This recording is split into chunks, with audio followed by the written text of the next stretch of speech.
"I've never seen anyone as beautiful as you, except maybe myself," he joked the first day. Mira laughed, unaware that the joke was not a joke at all. Once upon a time, there lived a beautiful young woman whose name was Mira. Mira was the kind of woman who people stared at twice, not just because of her beauty, but because of the peace that she carried wherever she went.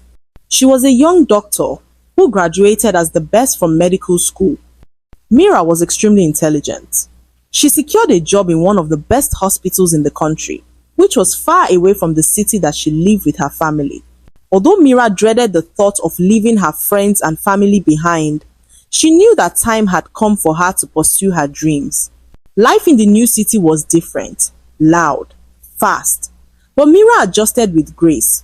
Her white coat became her armor, and her patience, her purpose. And then one sunny afternoon, while grocery shopping, she met Oti, tall, polished, full of words, and even fuller of himself, the kind of man who carried a comb in his back pocket and looked at his reflection in every passing glass. From the moment he saw Mira, he smiled with the confidence of a man who believed the world was his mirror. And oh, how he could talk. "I've never seen anyone as beautiful as you, except maybe myself," he joked the first day. Mira laughed, unaware that the joke was not a joke at all. They began dating. At first, it felt magical. He knew how to make her blush, sent good morning texts with poems, walked her to work, told her stories about his dreams. And on weekends, he would wear his tight shirts, stand in front of the mirror for hours and whisper, "No man is as handsome as I am." At first, Mira thought it was playful pride, but slowly, the cracks began to show. He flirted too easily, slept with one of her friends, then another. When Mira confronted him, shaking with hurt, he would turn the blame around. "So now I'm the villain? After everything I've done for you? After all my love?" And somehow, she would end up apologizing. 3 whole years passed like this. 3 years of tears and twisted words. 3 years of loving a man who loved himself more. Still, Mira stayed. Why? Because in his own toxic way, Oti showed her slivers of love, enough to confuse her heart, enough to make her believe that one day he would truly choose her. Then one rainy evening, Oti showed up at her apartment excited. "Babe, I got a job in another city. It's a big opportunity. I'll make more money, but I need help with the rent. Just a little to balance it." Mira gave him all she could. He kissed her forehead, called her his wife-to-be, and left with promises that echoed in her mind like wedding bells. At first, things felt fine when he moved. Oti called her every morning and evening to know how her day was going. He even began to pray with her each night on the phone, giving her some kind of assurance that not even distance could come between them, and Mira believed that very word that he said. Weeks turned into months, and slowly, his calls began to reduce. His texts became fewer, and anytime Mira called up his phone, he would make one excuse or the other. Mira, still hopeful, convinced herself that he was busy. She made up excuses for him, blaming his new job for the decline in their communication. She told herself that he was busy and that his work was so demanding. However, one evening, a friend of hers called to inform her that she saw Oti at the cinema. They hadn't spoken in 2 days, and Mira could not believe that Oti had the time to go to the cinema but was too busy to call or return her calls. She decided in that moment to pay him a visit, to really know what was going on. So, she packed up a small bag and got on the bus. She spent 12 hours on the road, no sleep, just love and worry driving her forward like the bus. She arrived late at night and decided to go straight to his house. Oti had given her his address when his landlord requested for reference from his previous landlord. He called Mira to help and sent documents to her, knowing that Mira would do everything within her power to ensure that his landlord submitted the character reference to his new landlord. Mira still had the address saved in her email. She climbed out of the bus as she stretched her aching legs. Love had driven her this far, and Mira could not wait to see the excitement in his eyes when he finally saw her. She arrived at his house some minutes later, excited to see the look on his face. She knocked on the door as her hands trembled in excitement. But when the door finally opened, Mira's breath left her body. There stood a woman, a tall, fair-skinned woman, who was wearing a silk robe. She had on a diamond earring that obviously cost a fortune. Mira could tell that the woman was rich. It was then that she realized that the luxury car parked in the driveway belonged to the same woman. Before Mira could ask any questions, Oti appeared in front of her. His smile vanished completely the moment he saw her. "Mira," he said in a choked voice, as Mira looked up at him with tears in her eyes. She tried to speak, but her lips quivered. The other woman turned, confused, as she asked Oti who Mira was, and Oti informed her that Mira was his cousin from the village. "I didn't know she was coming," he said to the woman, who scoffed and walked into the house. Oti grabbed Mira by the hand and pulled her to the side. "Listen," he whispered urgently, as he began to plead with her to play along. "Please, just go with it," he said to Mira, who he begged not to say a word to her. "I told her you're my cousin, because I can't stand to lose all that her father has promised me," he said to Mira, who asked him what he was talking about. Oti stammered for a few minutes, as he went on to lie to her that the woman meant nothing to him. "She's not what you think," Oti said in a low whisper, looking over his shoulder nervously. "Her dad is a multi-billionaire. She's connected. I'm just trying to secure a deal through her family. That's all. It's not love, Mira. I swear, once I am done securing the contract, I will finally have the money to marry you," he said to Mira, who he begged to play along. "Mira, do this to prove your love to me," he said as he looked her in the eyes. Mira in that moment could not help but fall for the lies. She loved Oti so much and could not stand losing him, so she agreed.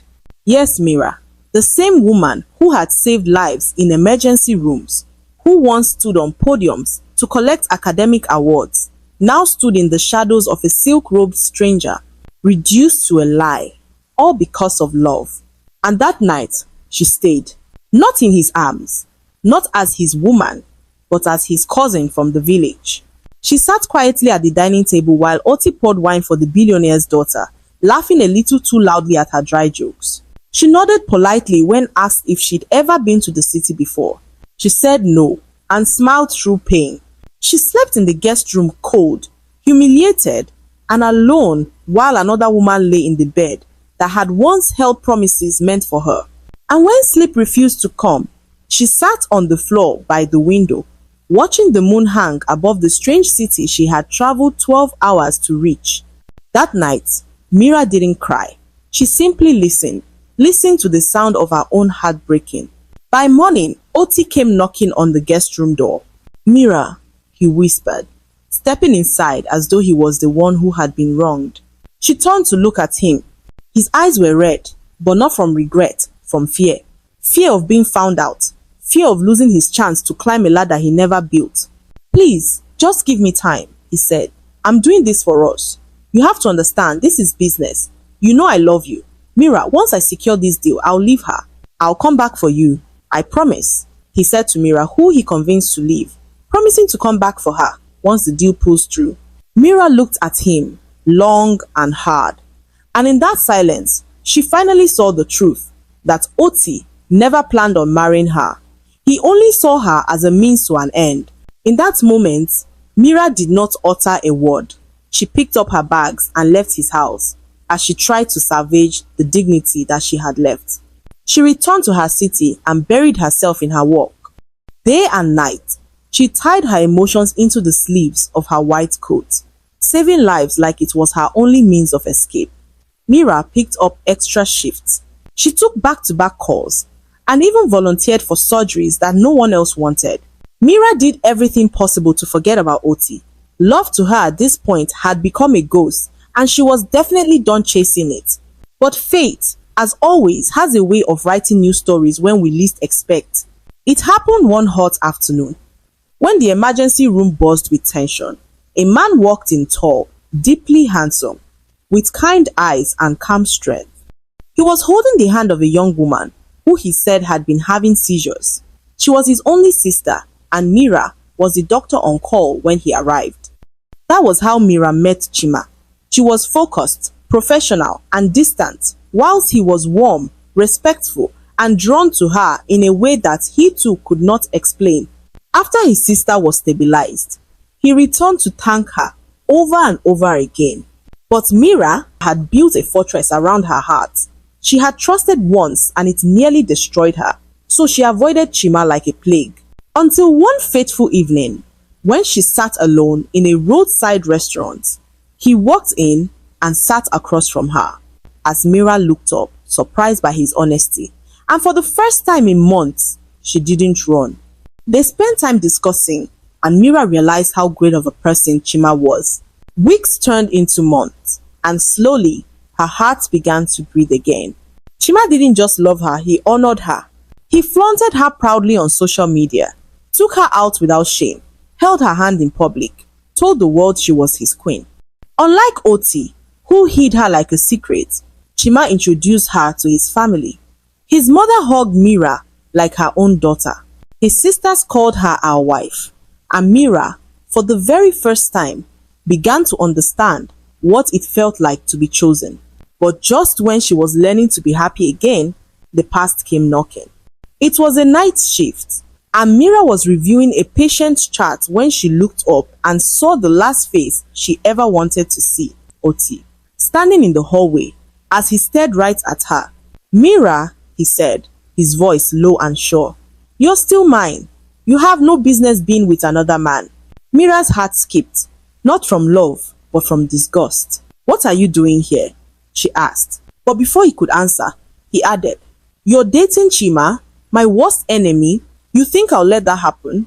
Mira blinked. "You were supposed to wait for me, but you ran off to be with the one man I hate the most. You don't even know him well, Mira. You are not his type, and will never be his type," he said to Mira, who logged and replied, "And you? You're engaged to a billionaire's daughter. She's even pregnant, isn't she? Go home to her, Oti, and let me live in peace," she said to Oti, but his pride could not take it. "You think she's barren like you?" he spat. 3 years with you, not even one pregnancy. Now you're jealous because my woman is carrying my child?" Mira gave him a very hot slap across the face. She could not believe how low Oti was willing to go after all that he put her through. Mira's palm landed hard on his cheek, not just for the insult, but for every lie, every manipulation, every moment he made her feel less than she was. And just then, a voice called out her name. It was Chima, who had come to pick her up from her shift when he witnessed the altercation. Chima stormed toward them. Without a word, he landed a punch right on Oti's jaw as Oti stumbled and fell. Hospital staff rushed towards them as the security broke off the fight. Oti was dragged away like a thief. His heart could not bear the thought of Mira and Chima together. The next morning, he arrived at Mira's house to apologize.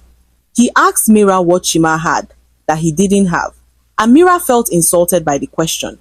She told Oti that Chima was a better man than he would ever be.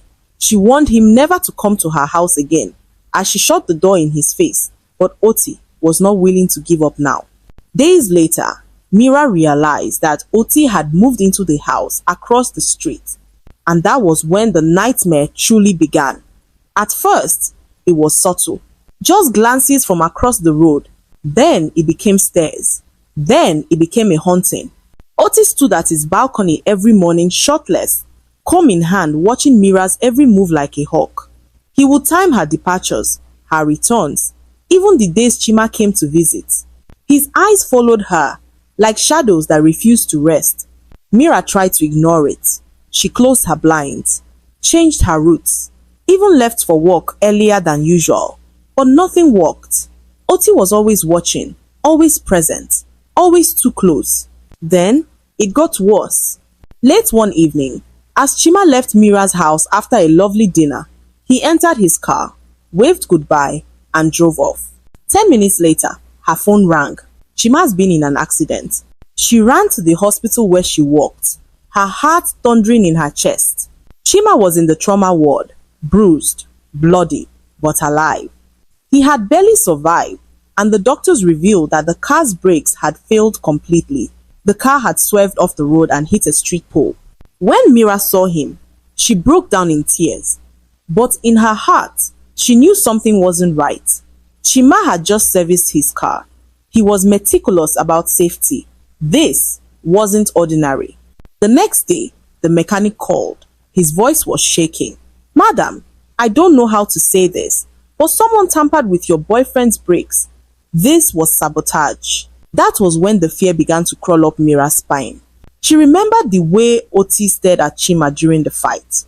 The words he had shouted at her. She couldn't sleep. Every sound outside her window made her flinch.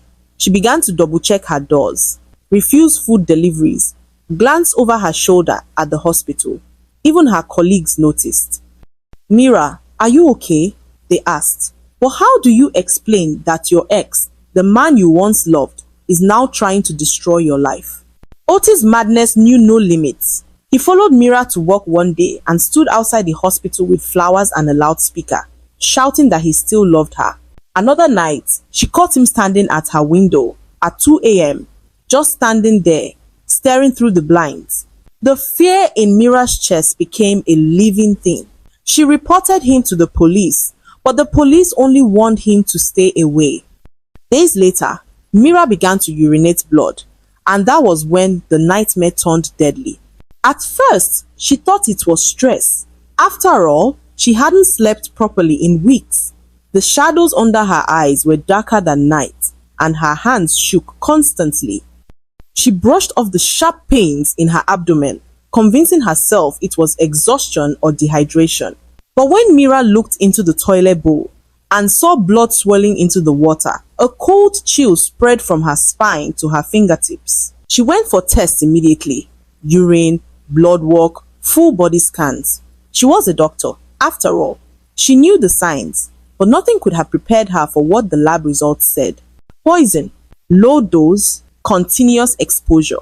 Something was being introduced into her system in small amounts.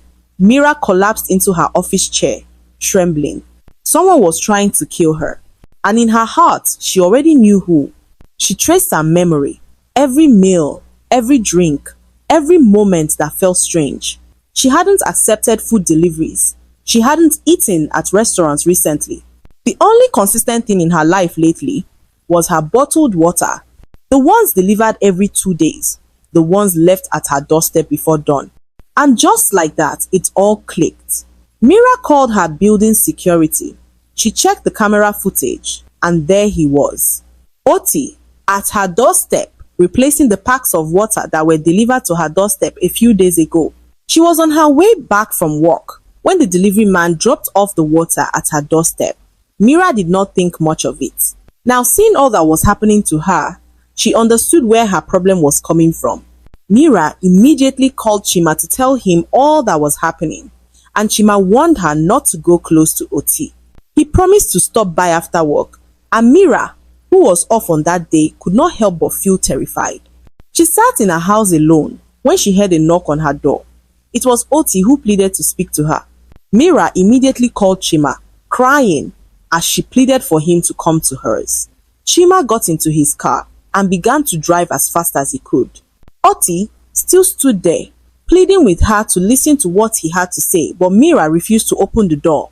She sat there terrified as a message came into her phone.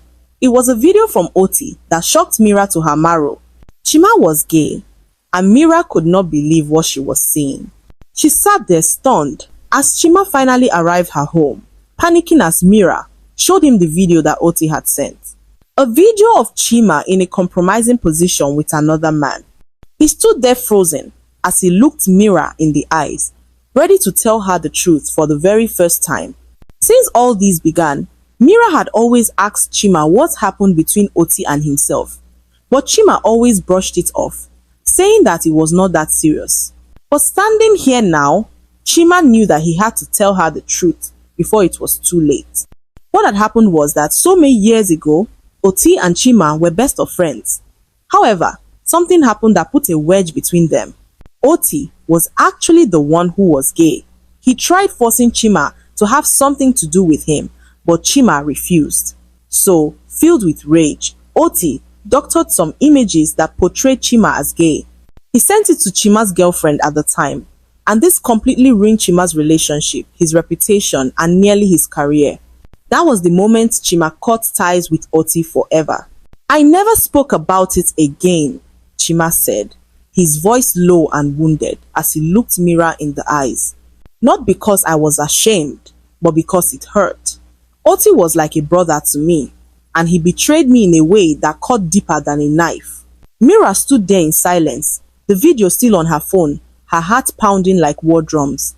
The room felt like it was spinning, but somewhere deep inside her, something clicked. The same patterns, the manipulation, the lies, the sabotage.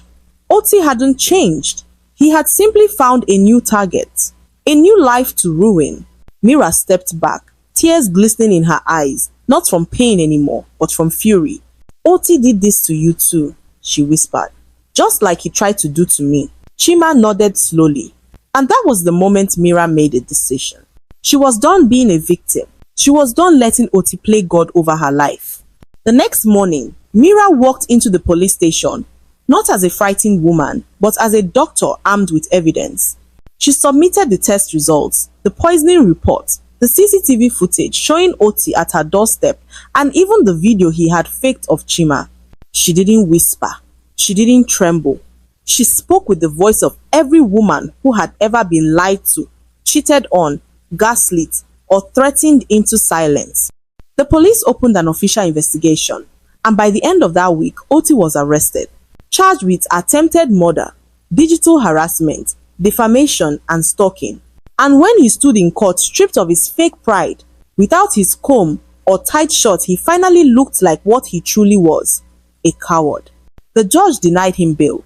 The billionaire's daughter he had been engaged to, she left him in shame. Her father, embarrassed by the scandal, pulled all the contracts Oti had been hoping for. His dreams evaporated like smoke. As for Mira, she finally began to heal. The shadows under her eyes disappeared. Her laugh returned soft at first, then louder. She and Chima rebuilt their love, not on perfect past, but on shared truths. And on the day of her wedding, as she stood in her white gown beneath the Lagos sun, Chima took her hands and whispered, "I don't just love you, Mira. I thank God for you. Every day." Mira smiled, not because of the dress, or the guests, or the cake, but because she had finally learned the most powerful lesson of all. That love is not just about the butterflies. It is about being safe, seen, and sincerely cherished. The lesson to be learned from this story is that love should never come at the cost of your dignity, health, or peace. True love is not confusion, manipulation, or empty promises. It is safety, honesty, and honor. Mira's story reminds us that even after betrayal and heartbreak, healing is possible. That walking away from the wrong person creates space for the right one. And that the greatest act of self-love is refusing to settle for someone who only loves themselves. I hope you enjoyed the story.